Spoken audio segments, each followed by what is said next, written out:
Welcome back to another episode of Black and Audacious. I am Akate, and I'm here with my girls, Nakia and Tawanda. How's it going, ladies? Going good. What's going on? Amazing. It's Women's History Month, so I'm feeling super inspired. Very, very inspired, as we should, because we run the world, of course. But I wanted to kind of just start out with, temperature check. Always want to know how you guys are doing. How's the vibe? Is there anything interesting happening in your lives? Like, what's going on? I mean, the vibe for me is I'm just feeling super proud because my niece, she is graduating from high school in a couple of months, but she got a 4.0, and she's really starting for her, new life out on a high note. She's going to Albany State, and I'm just like a proud auntie right now, Like, it just feels good that you see your niece grow up and like really take, she's always taken her studies seriously. So I'm just proud to see this is the ultimate outcome and like she's going off to be great and thrive. And do great things. Yeah. That's what it's about. I'm really proud. It's good. We need more like good contributors to the world. Exactly. I agree. That's why being an auntie is important. Yes, aunties matter too. They do. They do matter. What about you, T? I mean, that's good that you bring that up. I have like little nieces / nephews. And so like, I guess if I'm thinking about my vibe, it's like I just saw them recently and they're just so bright. Yeah. They brighten up my day. Yeah. And they just help me remember like what's really important, like is who they are and who they're becoming. Yeah. And my cousin takes such good care of them, and my cousins, I have 2 cousins, they have children and they're just amazing. So it's good seeing them and connecting with them this week for sure. Well, I'm going to keep it on the niece theme. Yes. So my niece Madison just turned 18 years old. I cannot believe it. And she is thriving. She's about to go off to college, really soon. But I'm proud of my sister and her husband for just raising such a very kind-hearted person. When I tell you she's so sweet, and she just has like this really big heart. And I know that just having someone like her in the world, she's going to make the world a better place. I love it. Happy birthday, Madison, and your auntie loves you. Yeah, shout out to our young ladies that are about to make history. Yes. Okay. Very much so. I love it. But we have a lot to talk about. Yes, we do. We have a lot to talk about, knowing that it is Women's History Month, but we're going to get to that a little bit later.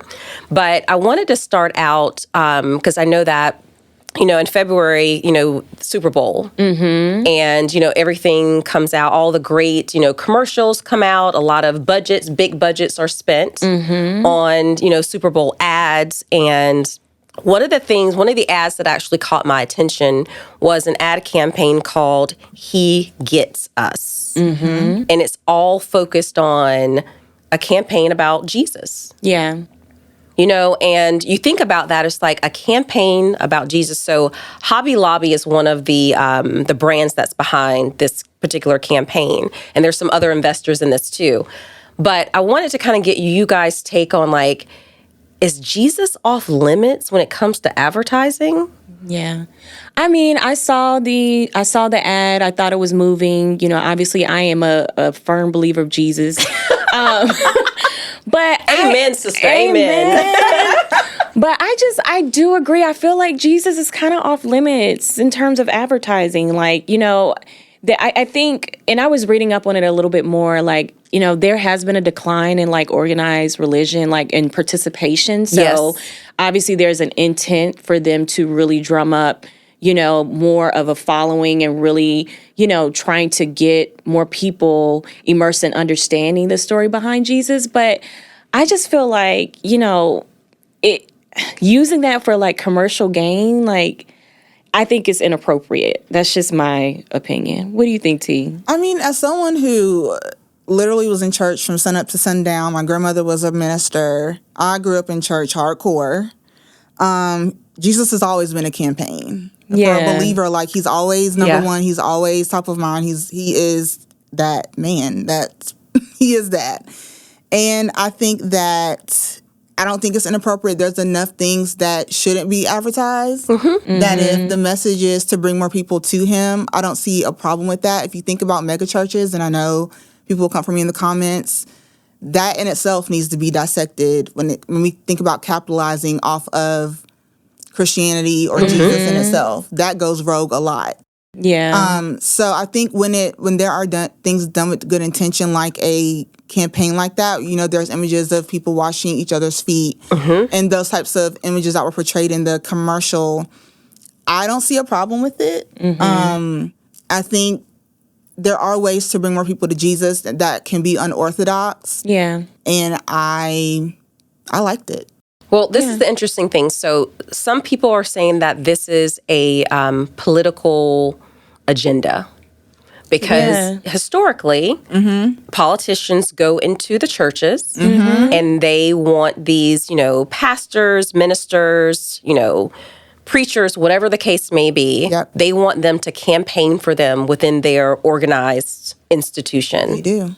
So it's interesting because as beautifully done as this, ad campaign was, it does feel a little bit like there is some intention behind trying to bring in Exactly. a certain group of people to guide them in a certain direction. Yeah. So for me, it feels a little bit Forced? a little bit forced, but it Yeah. feels it's very aggressive, I think. I think so too.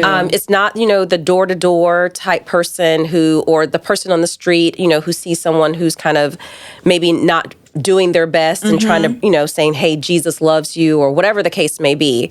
But it does feel a little bit forced and it feels very aggressive in its approach. Yeah. I think if we can have grassroots come to Jesus, we can have Super Bowl come to Jesus. I think there's just space for both. I think that there are going to be people who use good for bad, use good for their own gain. That just happens in our world. And that's just my stance on it. I mean, No, that's fair. That is fair. So thinking about Fix It Jesus. fix it. There is, I don't know if you guys have seen this viral video that's gone around. So there were some girls in Sephora. Yeah. And they persisted on putting on darker complected makeup on their face, blackface. Foundation. And they're in there, they're laughing, they're making monkey noises. And they have a guardian with them. Yeah. They're not just teenagers going rogue. There are people within the store who are disgusted by this entire, seeing this unfold. And of course, someone is recording because this is all captured on video. And at the end of this, how did Sephora respond? Their reputation is at stake, by the way. They came out with a statement and said, of course, they do not, condone this type of behavior. Yeah. But I think their apology fell short because they said that, their employees were handling it. In actuality, the person that's actually talking to the girls telling them that this is disgusting were actually patrons of the store. So there was a lie. So I want to get you guys' take on just like how this all unfolded, where things are today, because, some people consider this kind of a hate crime? Oh, yeah. And want there to be consequences to actions. I don't think Agreed. that the girls are banned from the store. Yeah. So what do you guys think? I mean, I'm like, what are the consequences I see things like this and I'm just like, why are we so surprised? Like, what about it needs... This has happened in brands big and small, luxury, mom and pop. Like, this happens all the time. And to me, I've almost, unfortunately, become a little desensitized to it because it's like, what are you going to do about it? Yeah. What are you going to do about it as a Sephora or whoever you are? And sometimes it feels like a little planted to me, like things are happening to pick. I don't know. I feel that sometimes when brands do this, or they allow these things to happen and they don't take the appropriate steps. It's just they probably really don't care, and what are they going to do about it? Yeah. I mean, I honestly just feel like the parents that were there needs to be held accountable, like, period. You know, we know the origin of Blackface is super just offensive. Very much and, so. you know, it should be deemed as a hate crime. Like, if you watch the video, like, you see just, like, the complacency of it all. And it's disturbing. Like, it just goes to show that, you know, racism is learned. The fact that, you know, the parents or the mom that was in there it feels like it was just, they were just allowing it and enabling it. And so it definitely, they should have been held accountable. And I also think Sephora, you know, when you think about DE&I and like these different training programs, like this needs to be something that happens over constantly. Like, it shouldn't be just a one and done when you do training, a teachable moment. Right. Or even if you're onboarding a new team member, you know, staff that's, you know, a part of, you know, the brick and mortar, like it needs to be ongoing beyond just like the onboarding process. You know what I mean? Like, I'm so glad you mentioned that, because this is such a teachable moment for Sephora. Yeah. And I think other brands too, who are all witnessing this kind of unfold. There was a moment in time where Sephora's staff did not take charge. You know how you go into like a Walmart or a Target or something like that, and something is happening? Yeah. Like, employees are well equipped.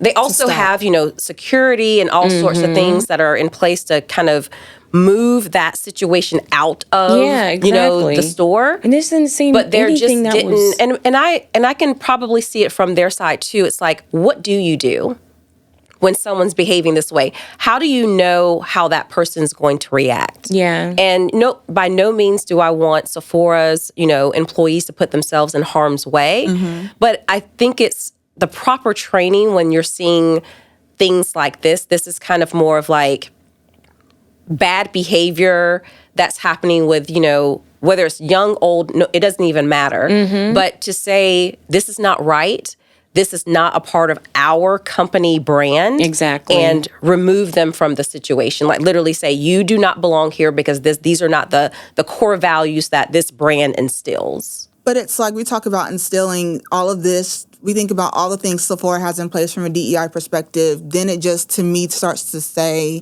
this is performative what we're doing. Because when it comes down to brass tacks and something happens, we either aren't training properly. Training is just this bird course of a thing to just check off. I just have become desensitized. I'm just like, I don't expect anything from Sephora, from Prada, from Louis. I don't expect anything from these brands. That's fair. I just don't anymore, because it's just like, why does we talk about a teachable moment? Yeah. How many teachable moments do we need to have to say stop being ignorant when it comes to Black people? Yeah. Like, it's true. When is it going to just stop? Yeah. So it's just like, next to me. That's fair. That's a fair assessment. Yeah. But, you know, I think it's something that, you know, is going to be a continuous conversation. Yeah. And I think brands need to take note and get better. Yeah. I mean, you know, it's not like racism is going to be, you know, what I can consider a disease cured overnight. It's not. But I think that it's important that we as Black people should feel safe going into these places and not feel like we're being like victimized when these, you know, people are making these like gestures or, you know, putting on the black face and making us feel uncomfortable. I think that's inappropriate. For me, that's very inappropriate. Yeah. Hot mess.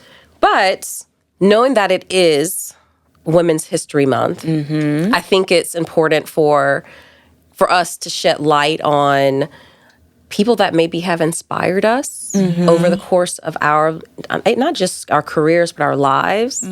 So I want you guys to think about someone that has inspired you over, you know, the course of your life that you want to call out here. Because I think it's important for us to always make sure we're giving people their flowers. For me, I can start, because I know I put you guys on the spot. But I want to give a shout out to Doris Hickson. Okay. Doris Hickson was my senior year. She was a teacher that I had in my senior year in high school. And when I tell you, this woman really wrapped her arms around me and made me feel like I was worth something. It was, she put me in the teacher cadet program. I don't know if you guys know what the teacher cadet program is. So it's basically, you're interested in teaching. So you get to go to like middle school, high school, elementary school, and like spend time in the classroom. And you're selected for this. This is not just for anybody. So she actually, put me into a position to be a part of that program. She also just like, when she saw me kind of, I guess, acting out, she would pull me to the side. Not a content actor now. She was just, whether it was me wearing something that was inappropriate or, acting a certain way in the hallway, she would pull me to the side and she would just, call me out on it. Yeah. And she would say, "You're better than this." So for me, I want to acknowledge her for being someone who gave me standards and how I should present myself. And I thank her for that. And I actually called her a couple of years ago. I found her phone number. Oh, wow. And I called her, and she's not teaching any longer. And I said, "Hey, I really want to say that I appreciate you." I love that. Yeah. Yes.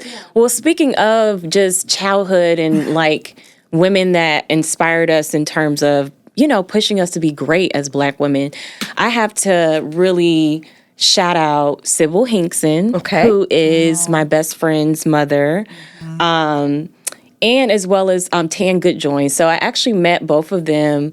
My mother was like a big advocate for putting us in like all these different programs. Yes, I remember saying that. Like she was like on it. But we were part of this program called the Winter Circle. And it was really like an organization that was designed to, really make sure that Black kids understand their power and being excellent. And, we would travel to all different places. Like we went to the Capitol and we went to Tuskegee and all these things. And I actually met Miss Hinkson, Miss Sybil, she's my mom now, through that organization. And also met my best friend who is still, I talked about her before in the episode. I'll always talk about her, Wankia. Yes. But, her and my mom were like, they just clicked. They were in, in a time where they were single and just raising, their kids and like working and like doing so much. And, they clicked immediately and like they would go on these trips with us and just, I would see like the amount of, just effort and like affirmations that they were pouring to us on a day to day. Yeah. And, they were just so resilient. So I definitely have to shout out to Sybil because till this day, my mom is no longer with us. And she really stepped in. I'm getting like teary-eyed. Because she really stepped in and just like put me under her wing. Like, when my mom died, it's been, 16 years? I lost my mom when I was 21. And so shout out to Big Hink is what we call her. Because she's just such an inspiration and she is just, she moves mountains. Yes. And she is the blueprint as what my best friend, my BFF would say, like, Sybil is the blueprint. So, and as well as Ms. Goodjoins, love you. She's amazing too. I love that. Yeah, that's great, Nikita. Yeah. I love that.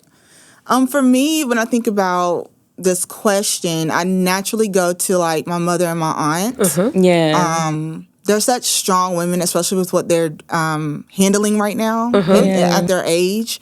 And I just really love, I just went home recently and they just always remind me of like who I am, where I come from. Like they it just pours back into me every single time. And when I think about my mom and my aunt, I think about community. And I grew up in a very rural community from like 5th grade on up. And there was one woman in that community, her name was Brenda Lassane. And we can remember people's names. Yes, I mean, from first, middle, last. Okay. She really poured into me and my cousins. I have 2 cousins. They're like my best friends. We're all very close in age. And she saw leaders in us at a very young age. And every summer she would ask us to lead the summer program where we would like mentor other kids. I love that. And we would get meals. She would pay us at the end through the grant that they had. She always made sure there was a stipend for us. And we would use that to like go school shopping and all that stuff. But she was so instrumental in just building leaders within us. And I don't know how much I think we did realize it at the time, but she really just stuck beside us, stuck with us. and just gave us the tools to just move things forward. And shout out to you, Brenda Lasane, because she was definitely a woman to watch and still is to this day in my community. Yes. And I love that because, and we all kind of went back, to like our childhood, which is important because it's not easy. Number one, it's not easy raising girls. Right. Instilling that confidence, that leadership, and that's why I think that this month is really important to make sure that we're shedding light on people who have influenced us, inspired us. And it's really hard for me. Like, I don't have a lot of people that I look up to. Yeah. Outside of my family. But when I do identify that person, I want to give them their flowers because people that are not in your family, they don't have to do that. Yeah, you're right. Like, you have to be a certain type of person to pour in someone who's not in your family. Yeah. So the women that we all, really kind of shouted out, I'm so happy that we did that because it says something about me, how I want to move in the world and, and be purposeful and make sure that you're, leaving a good imprint, on people that, pass through your life. Yes. So they are the blueprint. they are the blueprints. Yes. And speaking on giving flowers, we always like to end our segments with shouting out Black businesses. Yes. So I'm going to start with you, Tawanda. Like, what Black business do you want to shout out? I want to shout out a business called Prevailing Pilates. It is the first Black-owned Pilates studio in North Carolina, and it started by Sabrina Seymour. Yeah. I actually met her on a birthday trip with another friend, and she was always come across as being into fitness, and she's just a go-getter. She had her own events company. She got into Pilates, and she started a studio. Yeah. It's doing really well. It's been featured in a lot of publications, and I just think it's so dope. Yeah. There's always a wait list. But she's growing. Yeah. And so Sabrina Seymour, shout out to you. It's Prevailing Pilates.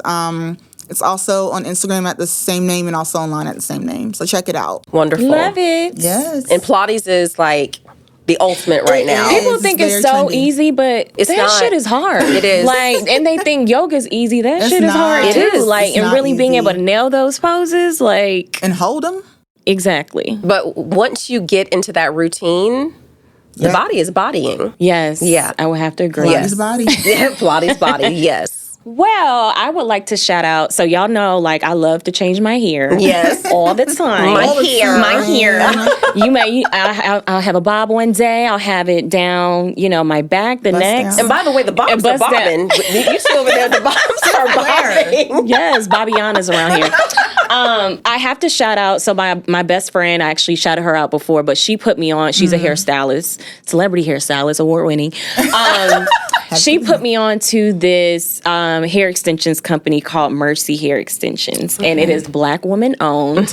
And I love them because like the hair industry is just like bombarded. Oh, most definitely. And when it comes to hair extensions, especially for a Black woman, like, it's hard to find like that texture match. Yes. And for it to have a certain level of longevity. And when I tell you, I've been around the river bend with a lot of different hair extension companies. But Mercy, so my best friend actually installed like the hair last year for my birthday. When I tell you, the textured was texturing, the match was matching. Yes. And that's a big, Yes, challenge for it us. You know what I is. mean? Like, we're always trying to find like the perfect match in terms of, 3A, 4B, 4C, Yes. whatever, like blowout. They have all Yes. types of varieties. They have clip-ins. I'm a clip-ins girl personally. Like, I like to, because I switch it up so much. But they have like a kinky curly look, but the texture is texturing, okay? They're on Google. Instagram, Mercy Hair Extensions. Mercy Hair. So go follow, go like, go buy, because they are Black women owned, and I love that. I love it. So I love it. We have to support that for Yes. sure. yeah. So I'm going to shout out this woman that I actually found online on Instagram. God, why do we find so many things on Instagram? I know. Her name is Jaya White. She is the founder of a Muva thrift shop. Tawanda, I think you're familiar with her. So I'm actually wearing one of her jackets. So she does a lot of thrifting, a lot of vintage pieces. She is very much, she's selling fur coats now. Yeah. So she sells fur coats. She lives in New York, New Jersey area. This woman is beautiful. I love it. So the way that I actually kind of was drawn in with her is that she takes very vintage pieces and she pairs them with modern pieces as well. So you get this look. Yeah. And the way that I saw her, like literally, I would screenshot. I was like, I want that.